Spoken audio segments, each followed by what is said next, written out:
Hello friends, today இன்றைக்கி நம்ம என்ன செய்ய போகிறோம்னு பார்த்தீங்கன்னா புதினா துவையல் செய்ய போகிறோம். ஸோ புதினா துவையல் செய்கிறதுக்கு தேவையான இன்க்ரீடியன்ட் பார்த்தீங்கன்னா நான் வீடியோலேயே ஷோ பண்ணியிருக்கேன். ஸோ இதெல்லாம் தான் நமக்கு தேவை. 2 கட்டு புதினானா 1 கட்டு கொத்தமல்லி, தென் 1 கொத்து கருவேப்பிலை. ஸோ வந்து ஒரு கை நான் கருவேப்பிலை நிறையாவே ஆட் பண்ணியிருக்கேன். தென் ஒரு என்ன பண்ண போகிறோம் அப்படின்னா ஒரு கனமான பாத்திரமாக எடுத்துக்கோங்க, பிகாஸ் தீயக்கூடாது அதனால். ஸோ வந்து நல்லெண்ணெய் ஆட் பண்ணிவிட்டு வரமிளகா உங்களுக்கு காரத்துக்கு ஏற்ற மாதிரி ஒரு 7 வரமிளகா நான் போட்டிருக்கேன். எடுத்து அதை வறுத்து வச்சுட்டு தென் கடுகு, மிளகு, பூண்டு, இஞ்சி இதெல்லாம் வதக்கிட்டு தென் நம்ம கருவேப்பிலை ஆட் பண்ணுறோம். ஸோ கருவேப்பிலை ஆட் பண்ணி அந்த கருவேப்பிலை நல்லா இந்த ஆயில் கொஞ்சம் தான் ஊற்றிருக்கேன் நான். ஸோ நல்லா அதை சிம்லே வச்சு நீங்கள் நல்லா வதக்கி விடுங்க. அது கொஞ்சம் வதங்கினதுக்கப்புறம் புதினாவும் கொத்தமல்லியும் ஆட் பண்ணுறோம்.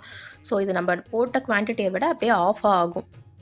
நீங்கள் வதக்கினா லாஸ்ட்டாக உங்களுக்கு பார்த்தாலே தெரியும். அதுக்கப்புறம் நம்ம புளி வந்து ஆட் பண்ணுறோம். புளி ஆட் பண்ணுறப்ப நம்ம கெட்டு போகாமல் இருக்கும் அந்த துவையல்.